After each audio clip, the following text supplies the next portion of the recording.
அஸ்ஸலாமு அலைக்கும். வெண்டைக்காய் பொரியல் செய்வது எப்படின்னு பார்க்கலாம். 1/4 கிலோ வெண்டைக்காய் கழுகி ஒரு துணியில் நல்லா துடைச்சிட்டு சின்னதாக கட் பண்ணி எண்ணெயில் கொஞ்சம் 10 நிமிஷம் வதக்கி எடுத்துடணும்.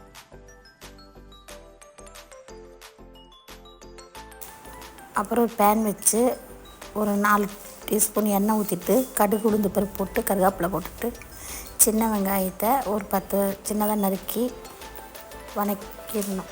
சின்ன வெங்காயத்தை போட்டு கொஞ்சம் நல்லா வதக்கிடணும். வதக்கின பின்னாடி காரத்துக்கு ஏற்ற மிளகாத்தூள் தனி மிளகாத்தூள் மஞ்சத்தூள் 1/2 ஸ்பூன் போட்டு அதுவும் கொஞ்சம் வதக்கிடணும். வதக்கினோன்னையும் வெண்டைக்காய் தூக்கி போட்டுடணும். வெண்டைக்காவை போட்டுட்டு நல்லா வதக்கி விட்டுட்டு 10 நிமிஷம் ஒரு மூடி போட்டு மூடி வச்சிடணும்.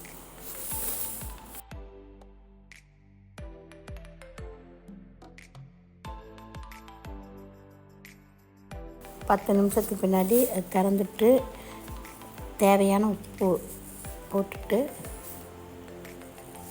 மறுபடியும் ஒரு 1/4 டம்ளர் தண்ணி ஊற்றிட்டு நல்லா கிளறி விட்டுட்டு மூடி வச்சிடணும்.